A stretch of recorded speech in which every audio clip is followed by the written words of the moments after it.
Alright mga kapatid, nandito na naman po tayo sa isang reaction video. May panonoorin na naman po tayo galing sa ating Pinas News Insider. Ito po ang title. Heto good news, biglaan to. Nag-aklas. Aklas to parang kulang lang siguro sa spelling. AFP gumalaw na? Question mark lang yan mga kapatid. Matinding utos, BP Sara. FPRRD, People Powers na. Ayan, question mark ulit yan. Tignan natin kung gaano ito katotoo mga kapatid. Galing ito sa ating Pinas News Insider. Panoorin natin ng sabay-sabay.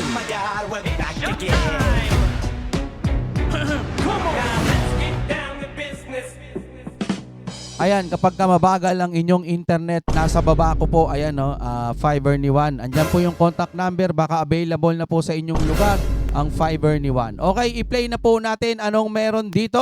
Ito ang mainit na balita na dapat malaman at mapanood ng taong bayan at pinag-uusapan ngayon sa mundo ng social media na tila ayaw ipalabas ng bayarang media. Vice President Sara Duterte matapang na nagsalita at AFP tila pumanig na di umano kay Vice President Sara Duterte. Ating alam ito, di umano so ibig sabihin hindi pa sigurado.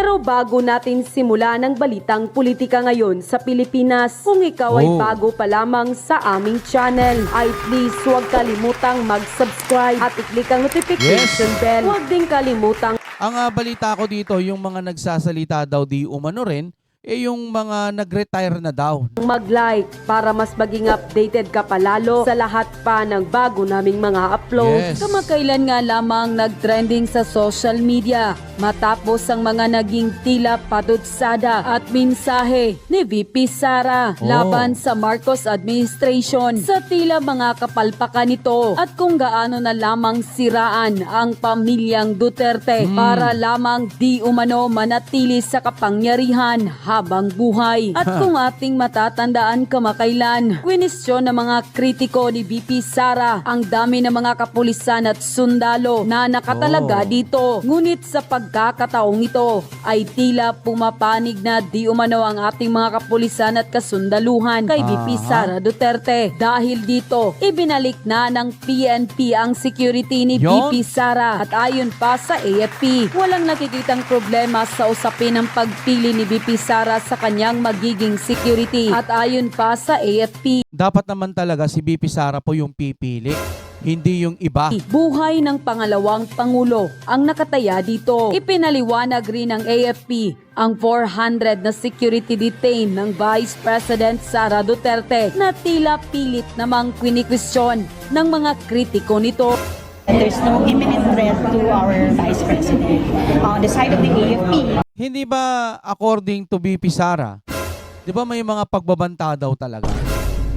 Di ba? Correct me if I'm wrong, pa-comment na lang po dyan sa ibaba. Pa-like na rin po because the Presidential Security Command is under the umbrella of the AFP. Of course, we'll be performing our mission of protecting our VP. Matapos lumabas ang balitang ito ay hindi naman nakapagpigil ang taong bayan sa mundo ng social media na magbigay ng kanilang mga komento at hinaing sa usaping ito. At ayon pa sa kanila, hindi dapat masayang ang pinaghirapan ng mga AFP at PNP para mapanatili ang kaayusan at katahimikan ng ating bansa. Huwag niyong hayaan na malubog ang bansa sa kamay ng mga adiktos at maubos nila ang kaba ng ating bansa. Kawawa ang bansang ito at maging ang mga kabataan at mga profesional na nalulong sa pinagbabawal na gamot. Yung mga sumasang-ayon sa kanilang ginagawa, malamang ay malaki ang pakinabang sa posisyon na naibigay sa kanila. Kaya naman tikom ang bibig na nabusalan at natakpan na ng kanilang mga mata. Isalba nyo ang mga taong matitino na mabibiktima nila para mabigyan. Men in uniform, sama-sama sa tunay na unity. Team Maisog, laban, kasama ang bayan nating mahal. Support VP Sara. Walang ibang magtatanggol sa mga Pilipino. Kung di magkaisa po tayong lahat, labanan ng mga taong manlulupig sa ating malayang pamamahayag at kapayapaan ng ating nag-iisang inang bayan. Wala naman pong ibang pagmamalasakit sa mga Pinoy, kundi tayo-tayo rin po. Men in uniform, mga matalino sila. Ramdam nilang tunay na VP Sara. Ito hindi pa natin sigurado kasi yung mga nagsasalita nga, yung mga retired na daw.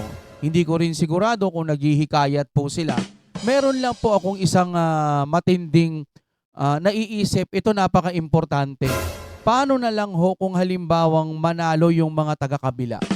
Ibig kong sabihin, matupad yung mga gusto ni Romualdez, ni PBBM, ni Madam Lisa.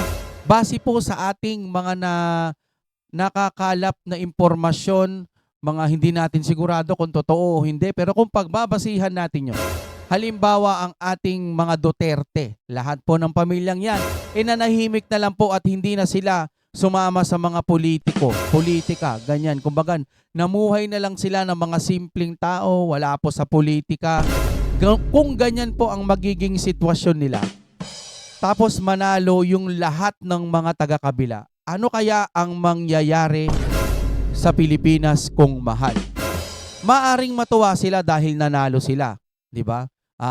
Napabagsak nila ang Duterte, wala na sa eksena ang mga Duterte, umalis na ang mga Duterte, sumuko na lang sila, or kumbaga namuhay na lang sila ng maayos. Kumbaga wala na, kakalimutan na lang sila sa mga politika. Ayaw na rin ng mga Duterte, sample lang to, halimbawa ayaw na nila, ang hirap ng ganito kasi kung sino pang mga mabubuting tao, yun pa po yung ginugorgor nila, yun pa po yung binibuisit nila, yun pa yung inuurat nila. Nagtatrabaho ka ng maayos, tapos ginagawa nila, aatakihin ka. Paano kung nagsawa na ang mga Duterte? Di matutuwa yung mga taga-kabila. Akala siguro nila, lalo na yung mga talagang supporters, akala siguro nila panalo na sila sa mga nangyari. Paano kung yung napapanood natin, ako bumabase lang ako sa napapanood ko, hindi ko siguradong ito talaga ang mangyari. Pwedeng baliktad, pwedeng talagang ito. Halimbawa, wala na mga Duterte. Halimbawa. Ngayon, ang mamumuno, si PBBM or si Romualdez o si Madam Lisa at yung kasama na silang lahat, mga dilawan. Sa tingin nyo ba, panalo pa rin ang tingin ng mga taga-kabila? Sa tingin nyo ba, ayon sa kanilang mga pinapakitang mga muka, sa tingin nyo ba uunlad ang Pilipinas?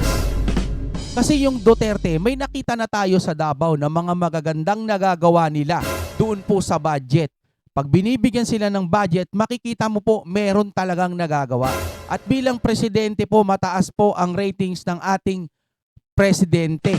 Ang vice president po sa ngayon nagtatrabaho din pero hindi ipinapakita ng ibang mga bias media. Isipin nyo na lang mga kapatid, kung wala itong mga to, may mga napatunayan na no? Dito kasi makikita pa lang natin kung may magagawa talaga sila. Paano ko talaga kung wala silang magawa? Halimbawa lang naman, tuwang-tuwa yung mga tagapagtanggol ng kabila, yung mga mamanahin nilang henerasyon, Marcos at Romualdez, at saka po iba't iba pang mga uri ng dilaw. Nasa akala lang natin, hindi naman talaga nagtatrabaho ng maayos. Akala lang natin, malay mo nagtatrabaho nga sila. Dalawa ang magiging kalalabasan. Maaring lalong masira at lumubog ang Pilipinas na akala nila panalo. Siyempre nga wala na mga Duterte. Lalakad ngayon ang panahon. Magbibilang ng 6 na taon, 12 years, o sabihin na natin hanggang 20 years, 30 years. Uhaw na uhaw sa pagbabago siguro ang mga kababayan natin. Wala na silang makikitang tama. Puro na lang pangungurakot. Ito ay isa lang isa sa pwedeng mangyari. Puro pangungurakot, puro na lang nakikita natin yung mga budget ang lalaki pero hindi pa rin umuunlad ang Pilipinas. Dadaan ng mga henerasyon, magkakaroon ka ng apo at yung apo mo may anak na at may anak pa ng mga susunod na anak ng anak nila. Ang makakagisna nilang Pilipinas, hindi ganun kaasensado. Sayang ho kasi Duterte okay na, dire-diretso na Tas ngayon medyo natatraffic, medyo humihinto, medyo mabagal ang pag-usad at mataas po ang mga bilihin. Hindi nyo po maitatanggi yan. Para sa akin, base lang sa opinion ko, hindi sapat yung ayuda lamang. Pwedeng magbigay ka ng ayuda pero habang nagbibigay ka ng ayuda, gumagalaw ka rin at nag-iisip ka ng ibang paraan. Malay mo nga naman, nag-iisip pa sila. Kaya wag natin pangunahan, malay mo. Pero kung base lamang sa side po ng mga Duterte, yung mga ibinabalita po patungkol sa mga nangyayari doon sa kabila, keso may kurakot, keso may ganito. Paano na lamang po kung mamuhay ang Pilipinas ng mahabang panahon na ganun? Eh di yung mga taga-kabilang mga nagtatanggol, tuwang-tuwa sila. No? Akala nila panalo sila. Pero kung tutuusin, darating ang mga susunod na henerasyon, mararamdaman nila na mali ang kanilang napili. Yun lamang, isa yun sa side. Kumbaga dark side yun, ano? Pero paano nga naman kung mabago ng mga Marcos itong Pilipinas, bagong Pilipinas, magaganda, magiging maunlad, magiging bago ang ekonomiya, magiging maunlad. Malay mo nga naman. Hindi rin natin masasabi. Kaya nga, dalawa yan. Pwedeng lumubog ang Pilipinas, pwedeng umunlad ang Pilipinas kung pagbabasihan natin yung mga sinasabi nila PBBM kung uunlad. Kaso nakikita natin sa dollar pa lang, 58 ang dollar. 57, 58, papuntang 59. Para sa akin, base sa opinion ko, ito'y palatandaan lamang na mahina ang ekonomiya ng Pilipinas. Yun lamang para sa akin lang. Mali mo naman mali ako. Kaya, yung iba kung iniisip nila na panalo na sila pag nawala sa eksena ang Duterte, kung tutuusin, mali kayo ng inaakala. Dahil kapag nawala na talaga sa eksena ang mga Duterte at sila na lamang ang mamumuno, sa tingin ko lang, base sa opinion ko, hindi ko sigurado kung dire-diretso ang pag-unlad nitong Pilipinas. Base yan sa mga naririnig ko negative. Kung positive, malay mo nga naman, umunlad ang Pilipinas. Kay PRRD, lalo na ang men in uniform, sinumpaan nila ang protektahan ng ating bansa at PRRD, go! Senator Bongo at Senator Bato, kakasuhan. Pero, may problema. Na naman? Bakit puro ganito balita, ano? Wala bang bumaba na ang mga kamatis? Wala bang mga ganun? Malay mo. Yan po ang pag-uusapan natin. Kakasuhan sila, pero may sabit. Itong pautot ng Quad Committee, Quadcom. Didemanda si PRRD. The House Quad Committee has formally recommended the filing of charges against former President Rodrigo Duterte, Senator Ronald de la Rosa, Senator Bongo, among other personalities, for alleged crimes against humanity in relation to the Crimes against humanity. Crimes against humanity. O yan. Yun po ang ikakaso at irerekomenda dito kay PRRD, Senator Bongo, at Senator Bato. war on drugs. Earlier during the final session day of the year, Quadcom lead chair Robert Ace Barbers presented their Ayan. Si Ace Barbers pa. Okay. Ito talagang Quadcom. Talagang naghahanap kayo ng gulo. Okay? Nakikita naman natin. Natatakot na ang iyong mga kasamahan.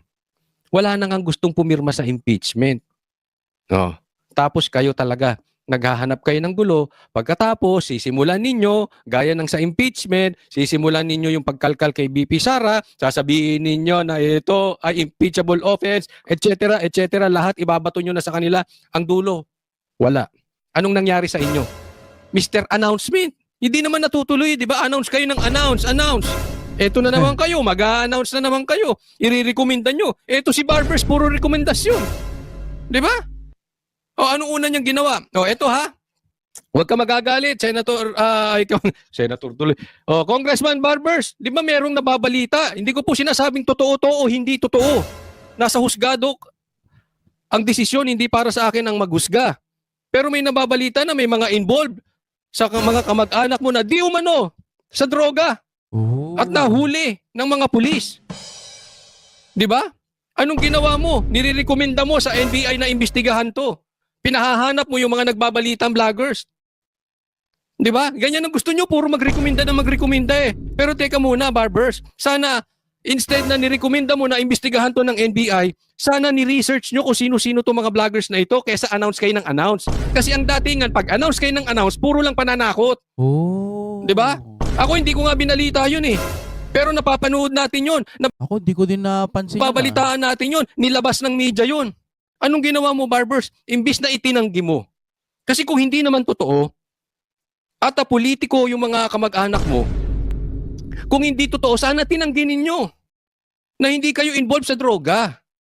Base ho sa aking opinion, pagkakaintindi dito sa video na to kay Coach Oli, pinaparatangan po yung mga kamag-anak o ibang kamag-anak ni Sir Barbers na di umano daw sangkot, no, sa illegal powder. Ngayon pinahanap, no. So pwede naman palang itanggi, pwede naman kasuhan din, ano. Ewan ko kung anong klaseng kasong pwedeng ikaso sa kanila, pero pwede naman palang itanggi or maghanap ng ebidensya. Hindi ko alam, pero bakit ganon? Ba't nakarating sa ganon sa paghahanap? Anong ginawa mo? Pinaiimbestigahan mo yung nagbalita. Sabi nga ika nga, Pinaiimbestigahan yung nagbabalita. don't kill the messenger.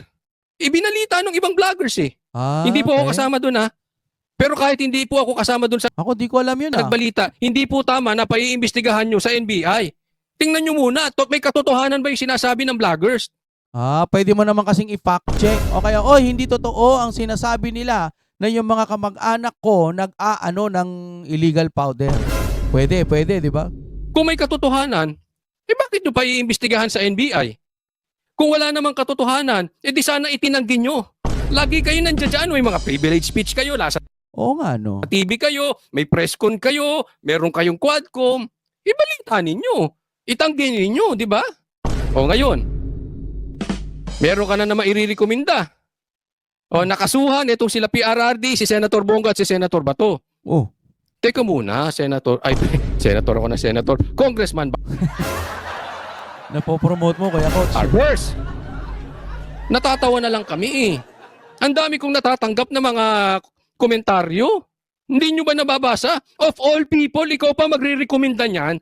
Meron nga kayong dawit. Hindi ko sinasabing totoo to o hindi. Pero may anomalya Kumbaga may issue. May alingas-ngas, may usok, Oh. ni hindi mo nga tinatanggi. Halimbawa, sinabihan ka, ikaw ay bangag, ikaw ay adik. Halimbawa lang Hindi ko sinasabing totoo. Halimbawa lang. Tapos ikaw pa magpapaimbestiga, ikaw nga may anomalyang droga. Itanggi nyo muna. Base ulit sa pagkakaintindi ko. Halimbawa, itong taong ito, sinabihan mong, oy, ikaw, bangag ka. No, bangag ka pala. Oy, sinasabihan mo kung bangag, paiimbestigahan nga kita. O ikaw, gumagamit ka ng illegal powder. Nagsisingot ka ng white powder. Ako, nagsisingot, paiimbestigahan kita. Dapat pala, base lang sa opinion ko, pagkakaintindi ko dito sa sinasabi ni Coach Oli, dapat pala ang pwede niyang sabihin, hindi ako gumagamit niyan.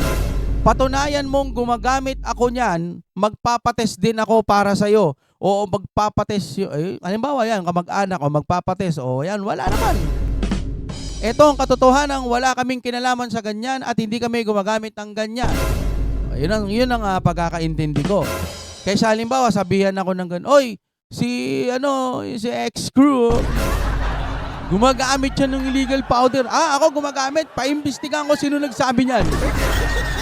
Parang ganon ang pagkakaintindi ko. Yun po ang punto ron, itanggi nyo. Kung hindi totoo, diso. Pwede palang sabihin na, hindi ako gumagamit. Dito lang ako sa bahay. Hindi ko nga alam kung ano yung tsura niyan Kulay white ba yan? Hindi ko naiintindihan yan. Wala kayong katunayan dyan. Didemand ako kayo. Yan, maganda ganon, di ba? Kaysa pa iimbestigan mo yung nagsabi nun, pwede rin siguro pang second o pang third option. Pero first option, dapat tumanggi ka at ipakita mong hindi talaga. Doon sa korte, kung magkakaroon naman ng kaso, di ba? Hindi totoo. Itanggi nyo, pakita kayo ng proof sa media. Oo. Nagalit kayo doon sa vloggers na nagbalita nun. Sino ba kasi nagsabi doon? Lahat kami. Lahat tuloy kami. Parang nasasabihan na nagsabi nun Ako nga, wala akong alam ng balitang ganun. Kahit halukayin nyo po yung YouTube ko, hindi ko alam na nauugnay pala yung sila.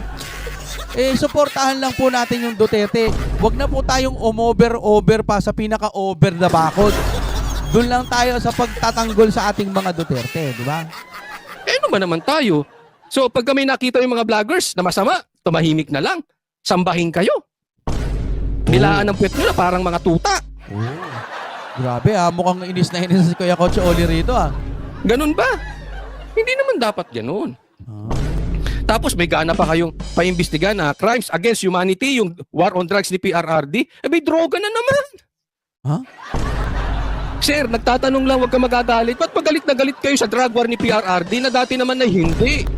Di ba dati gusto niya? Pwede pa nga daw gayahin sa ibang bansa. Correct me if I'm wrong ha. Di ako sigurado pero parang sinabi din niya yun, di ba? Dati naman ay gusto nyo si PRRD. Oh, ayun na. Lumabas na kay Kuya Coach Oli.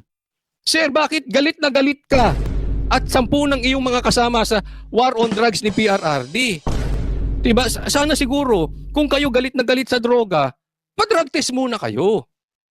Lalo na yung may mga ano dyan, yung may mga anomalya. Again, hindi ko sinasabing totoo. Pero syempre, kung may usok, may sunog. Diba? Patunayan nyo yung sunog na yung galing sa barbecuehan. Hindi na susunog na droga.